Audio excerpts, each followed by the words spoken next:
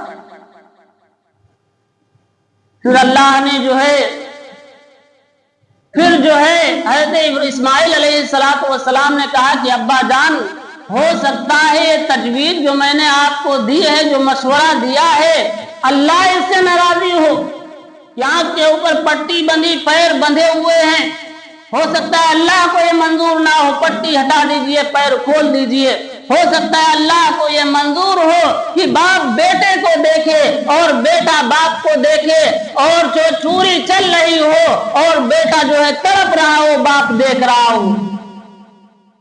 ہو سکتا ہے یہ اللہ کو منظور ہو۔ کہا ٹھیک ہے بیٹا، رسی بھی کھول دی گئی، آنکھ کی پٹی بھی کھول دی، ادھر جو ہے آسمانوں پہ فرشتے رو رہے ہیں، ادھر جو ہے حضرت اسماعیل علیہ السلام نے پھر جو ہے حضرت اسماعیل علیہ السلام لیٹ گئے اور کہا ابا جان، آپ چھری کی نوک جو ہے ہماری گردن کے اوپر رکھ دیں، کھڑی چھری رکھ دیں اور پورا وزن لگا دیں۔ حضرت ابراہیم علیہ السلام نے چھری کی نوک گردن کے اوپر، حلق کے اوپر رکھ دی اور پوری جو ہے پورا نبوت کا طاقت اور نبوت کا دم لگا دیا، لیکن چھری ٹس مس نہیں ہو رہی ہے۔ ادھر اللہ نے جو ہے دمبا بھیج دیا، دمبا کے اوپر جو ہے جب چھری ہٹائی حضرت اسماعیل علیہ السلام نے دیکھا کہ دمبا دبا پڑا ہوا، حضرت اسماعیل علیہ السلام کو حضرت جبرائیل علیہ السلام نے کھینچ لیا، حضرت اسماعیل علیہ السلام پاس میں کھڑے ہوئے اور اللہ نے کہا کہ اے ابراہیم، تم اپنے امتحان کے اندر کامیاب ہو گئے، میرا مقصد تمہارے بیٹے کی قربانی لینا نہیں تھا۔ اسی سنت ابراہیم کو اللہ کے نبی جناب محمد رسول اللہ صلی اللہ علیہ وسلم نے اپنی امت کو حکم دیا کہ تم بھی قربانی کرو، اور خود امام الانبیاء جناب محمد رسول اللہ صلی اللہ علیہ وسلم جتنی جو ہے عمر آپ کی ہوتی تھی اتنی ہی قربانی ہر سال کرتے تھے، اور پھر اس کے بعد چند جو ہے اونٹ لے کر آتے تھے اور پھر ان کو جو ہے امت کے لیے قربانی دیتے تھے کہ یہ میری امت کی طرف سے ہے۔ میرے محترم بزرگوں اور دوستوں، آج ہم ہیں کہ ہم جو ہے قربانی دیتے، واجب بھی ہے لیکن قربانی کرنے کے لیے تیار نہیں۔ ہم سب کے آقا مولا جناب محمد رسول اللہ صلی اللہ علیہ وسلم خود قربانی کیا کرتے تھے اور اس کے بعد چند اونٹ امت کے نام پہ قربان کرتے تھے، یہ امت کی طرف سے ہے۔ اور ہم وسعت اور گنجائش ہونے کے باوجود اپنی اگر قربانی کر بھی لیتے ہیں، کبھی یہ سوچتے نہیں کہ آقا مولا جناب محمد رسول اللہ صلی اللہ علیہ وسلم کے نام سے بھی کر دی جائے قربانی۔ مفتی سعید صاحب پالن پوری رحمۃ اللہ علیہ جو دارالعلوم کے صدر المدرسین تھے، سب سے 2 بکرے لاتے تھے، ایک اپنے نام سے، اور جو سب سے اعلیٰ اور اچھا بکرا ہوتا تھا وہ آقا مولا جناب محمد رسول اللہ صلی اللہ علیہ وسلم کی طرف سے ہر سال قربانی دیا کرتے تھے۔ میرے محترم بزرگوں اور دوستوں، اگر گنجائش ہو اپنی واجب قربانی ادا کرنے کے بعد تو ایک قربانی اللہ کے پیارے حبیب جناب محمد رسول اللہ صلی اللہ علیہ وسلم کی طرف سے بھی کیا کرے۔ اللہ رب العزت ہم سب کو جو ہے عمل کی توفیق عطا فرمائے، اور خداوند عالم ہم سب کو جو ہے اپنے گھر کو جو ہے آباد کرنے کی توفیق عطا فرمائے۔ 2 جہاں کی کامیابی گر تجھے درکار ہے، 2 جہاں کی کامیابی گر تجھے درکار ہے، ان کا دامن تھام لے جن کا محمد نام ہے۔